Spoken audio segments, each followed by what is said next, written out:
নমস্কার বন্ধুরা, শুভ সকাল। শুরু করলাম আজকের ভিডিও। আজ আমি আমার কর্মক্ষেত্রের কিছু ভিডিও আপনাদের সামনে তুলে ধরার চেষ্টা করব। আশা করছি আপনাদের ভালো লাগবে। বন্ধুরা, আমি এখন রয়েছি ঝাড়খণ্ড রাজ্যের হাজারবাগ জেলায়। দেখতেই পাচ্ছেন রাস্তার ধারে রয়েছে প্রচুর গাছ লাগানো। এই গাছগুলো প্রতি বছরই লাগানো হয়, এই বছর নতুন নয়। কোনো গাছ বড় হয়, কোনো গাছ মারা যায়। তা সত্ত্বেও ঝাড়খণ্ড সরকার কিন্তু প্রতি বছরই গাছ লাগিয়ে যায়। এমনকি গরমের সময় এগুলোকে জলও দেওয়া হয় গাড়ি করে।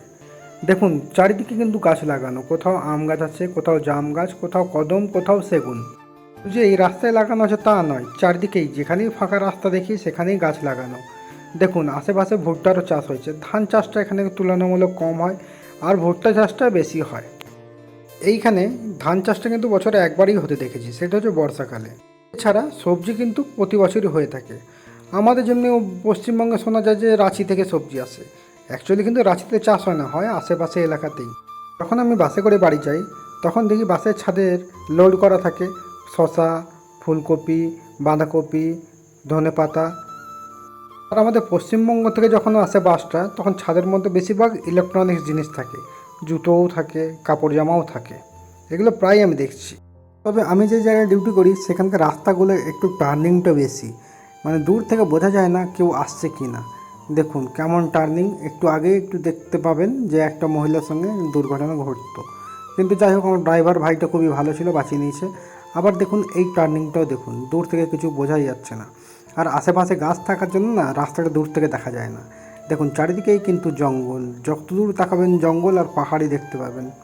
এখানে একটা বিশেষত্ব রয়েছে ফরেস্ট ডিপার্টমেন্টের, তারা কিন্তু প্রতিনিয়ত টহলদারি করে যায়।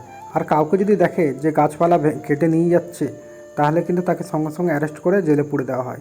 তবে কিন্তু পাতা ফাতা ভাঙলে কিন্তু কিছু বলা হয় না, যেহেতু এগুলো গবাদি পশুর খাদ্য হিসেবে ব্যবহার হয়। সামনে দেখুন এগিয়ে যাচ্ছি জঙ্গলের দিকে, দুধারে গাছ আর মাঝখানে রাস্তা। এই রাস্তা খুব একটা বেশি পুরনো নয়, এটা নতুন। এর আগে ছিল শুধুমাত্র পাথরের রাস্তা, যেতে আমাদের খুবই কষ্ট হতো। এই রাস্তাটা হয়েছে বছর দিয়ে হলো, তাও মাঝখানে মাঝখানে খারাপ হয়ে গেছে। দুদিকেই গাছ, শুধু জঙ্গল আর জঙ্গল, সবুজ আর সবুজ। বলুন তো সবুজ রং দেখতে কার না ভালো লাগে। যে জঙ্গল দেখছেন, এতে নাকি আগে ভাল্লুক থাকতো, শিয়াল থাকতো, খরগোশ থাকতো, এমনকি হরিণও পাওয়া যেত। কিন্তু লোকাল গ্রামের লোকরা হরিণগুলোকে মেরে নাকি খেয়ে নিয়েছে, এখন তারা নেই। আর একটা কথা বলতে ভুলে গেলাম, এই যে জঙ্গলটা দেখে এলেন, সেটা কিন্তু বেশি দিনের থাকবে না। কেননা ওইখানে পরিষ্কার করে অন্য কিছু করা হবে। কি করা হবে সেটা হয়তো পরেই জানতে পারবেন বা বুঝতেই পারবেন। দেখুন সামনে যেটা দেখছেন, সেটা মনে হচ্ছে একটা পাহাড়।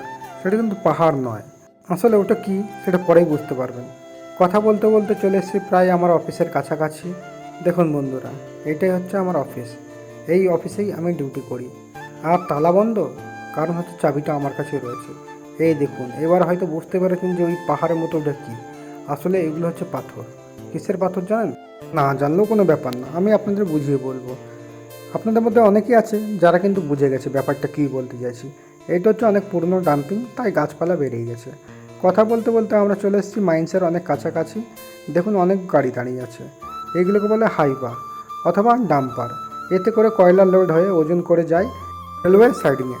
সেই সাইডিং থেকে চলে যায় কাস্টমারের কাছে, মানে যে যেমন ডিমান্ড করে তার কাছে। হ্যাঁ, তার আগে অনেক কিছু কাগজপত্রেরও ব্যাপার আছে।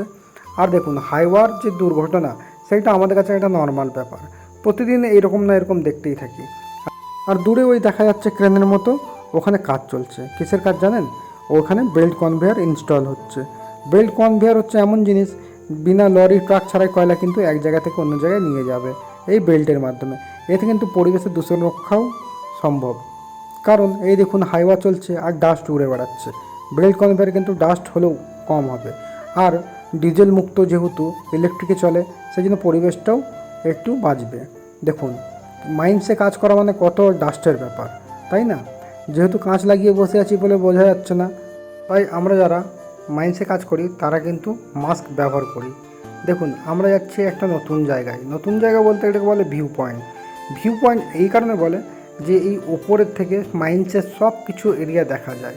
দেখুন বলতে বলতে ভিউ পয়েন্টে চলে এসেছি। আর ভিউ পয়েন্টও কিন্তু সাজানো খুব ভালোভাবেই হয়েছে। চারদিকে গাছপালা, ইলেকট্রিক কানেকশান, এমনকি ওপরে কেবিনও বসানো হয়েছে।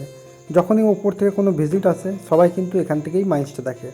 দেখুন মাইন্সটা এখান থেকে দেখতে খুব সুন্দর লাগে, আর বর্ষাকালে তো খুব সুন্দর লাগে, বিশেষ করে মেঘলা আকাশে। আর এই যে পাহাড়গুলো দেখছেন না, এগুলো হচ্ছে কৃত্রিম পাহাড়, অর্থাৎ মাইন্স থেকে যে পাথরগুলো তোলা হয় সেইগুলো ওখানে জমা করা হয়। বছরের পর বছর রাখার পর সেখানে গাছপালা জন্মায় আর মনে হয় পাহাড়। পাহাড় নয় আসলে এগুলো, এগুলো হচ্ছে কৃত্রিম পাহাড় মানে পাথর।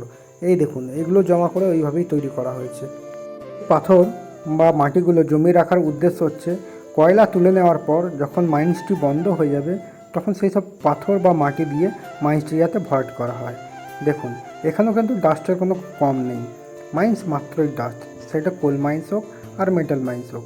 আর ওই সামনে যেই ফিল্ডটা দেখছেন মানে মাঠের মতো, সেখানে কিন্তু ব্লাস্টিংয়ের প্রস্তুতি চলছে। দেখুন জুম করে দেখাচ্ছি, এখানে এবার ব্লাস্টিং হবে। ব্লাস্টিং বলতে বলে না ডাইনামাইট ফাটাই সেই, তবে ডাইনামাইট নয়, এক ধরনের স্পেশাল বারুদ হয়। আর যে রাস্তা দিয়ে গাড়িগুলোর উপরে চাপছে তাকে বলে হল রোড। এরও কিন্তু নির্দিষ্ট চওড়া বা লেন্থ বা গ্রেডিয়েন্ট অনেক কিছু হয়, সেইগুলো আপনাদের জেনে অত হয়তো লাভ হবে না, অথবা যারা মাইনিং নিয়ে পড়েছেন তারা হয়তো নিশ্চয়ই জানবেন। দেখুন এবার নেমে যাচ্ছি নিচের দিকে, অর্থাৎ মাইন্সের ভেতরে যাব। এই দেখুন ড্রাইভার বন্ধুর সাথে কথা বলতে বলতে নিচের দিকে নেমে যাচ্ছি, আর চেষ্টা করছি চারদিকের দৃশ্যটাকে ক্যামেরায় বন্দি করার। এই সামনে যে সাদা বিল্ডিংয়ের মতো দেখছেন ওইটা আমাদের নিউ অফিস তৈরি হচ্ছে আর কি, আর আশেপাশে গ্রামগুলোকেও দেখা যাচ্ছে। আর এই সামনে যেটা দেখছেন এই দেখুন সেইটা হচ্ছে প্রাইভেট কোম্পানির ক্যাম্প। এবার নেমে যাচ্ছি নিচের দিকে, প্রায় মাইন্সের ভেতরে এন্টার করছি। দেখুন মাইন্সের রাস্তাগুলো কিন্তু বর্ষাকালে একটু বিপজ্জনক বেশি হয়, কেননা জল জমলেই কাদা হয়, যদিও জল জমে না তাও একটা স্লিপ করে চাকা। আর যেই ভ্যানটা দেখলাম ওটাকে বলে এক্সপ্লোসিভ ভ্যান, আর সামনে যেটা দেখছেন নীল রঙের মেশিন সাদা আর নীলে, সেইটাকে বলে সারফেস মাইনার। এর কাজ হচ্ছে কয়লাগুলোকে কাটা, আর কি, তাছাড়া কিছু না। আর সামনে ভিউ পয়েন্টটাকে দেখাবার চেষ্টা করব। মনে হচ্ছে না ভিউ পয়েন্টটা সামনের দিকে হেলে গেছে, আপনাদের হয়তো বুঝতে অসুবিধা হবে প্রচণ্ড ডাস্ট থাকার জন্য, তাও দেখাবার চেষ্টা করছি। দেখুন মনে হচ্ছে ভিউ পয়েন্টটা সামনের দিকে হেলে আছে। এখন বলতে না বলতেই কোল কাটিং মেশিনটা চালু হয়ে গেছে, আর দেখুন কীরকম স্পিডে চলছে, শুনবেন এর আওয়াজ, শুনুন। আর সঙ্গে ডাস্টও কত হয় সেটাও দেখুন নিজের চোখে।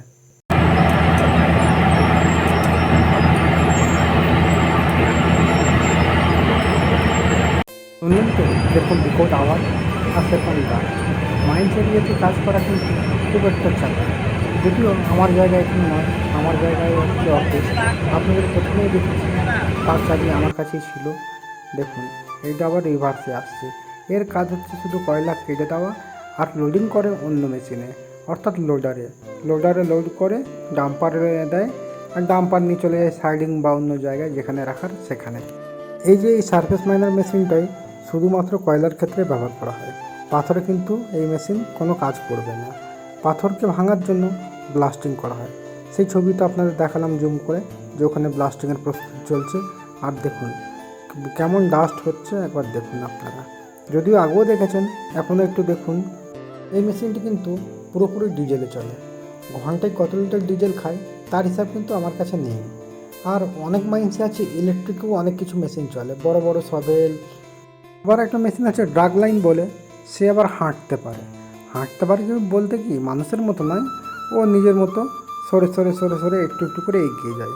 বন্ধুরা ডিউটি আসার সময় একটা জঙ্গল দেখেছিলাম মনে আছে, যে জঙ্গলটা আর বেশি দিন থাকবে না, তার কারণ হচ্ছে ওইখানেও একটা কোল মাইন্স খুলবে। আমি ডিউটি জয়েন করার পর থেকে শুনে আসছি যে খুলবে, কিন্তু প্রায় বছর চারেক হয়ে গেলে এখনও খোলেনি। আশা করা যাচ্ছে যে এই কিছু মাসের মধ্যে খুলবে। ভেবে দেখুন তো, জঙ্গল যদি উচ্ছেদ করা হয় তাহলে কত জীবজন্তু প্রাণীরা নিজেদের বাসস্থান হারিয়ে ফেলবে। সাপ, পোকা মাকড়, শিয়াল, খরগোশ, যদি হরিণ থেকে হরিণ, তারা সব নিজেদের বাসস্থান হারিয়ে ফেলবে। সাপ, পোকামাকড় এইগুলো তো মানুষের লোকালয়ে ঢুকে পড়বে, আর মানুষের লোকালয়ে ঢুকলেই মানুষ সেগুলোকে ভয় মেরে ফেলবে। তাহলে ভাবুন তো পরিবেশের কতটা ক্ষতি হবে। আবার অক্সিজেনের দিক থেকেও দেখতে গেলে পরিবেশের বিশাল ক্ষতি হবে। কিছু করার নেই, সমাজকে অগ্রগতির পথে নিয়ে যেতে হলে অনেক কিছুই করতে হয়। দেখুন আর বেশি কথা বলবো না, এবার এগিয়ে যাব সামনের দিকে।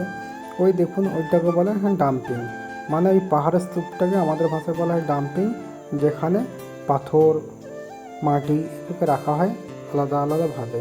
আর এই সামনে সাদা মতো দেখছেন এটা একটা মন্দির। বন্ধুরা আশা করব আপনাদের এই ভিডিওটি ভালো লেগেছে। আরও নতুন নতুন ভিডিও পেতে আমাদের চ্যানেলকে সাবস্ক্রাইব করুন আর পাশে থাকা বেল আইকনকে প্রেস করে নোটিফিকেশান অল করে দিন, যাতে আমাদের সমস্ত রকম নতুন ভিডিও আপনাদের কাছে সর্বপ্রথম পৌঁছে দিতে পারি। আশা করব সকলে সুস্থ থাকবেন, ভালো থাকবেন। দেখা হচ্ছে পরের ভিডিওতে।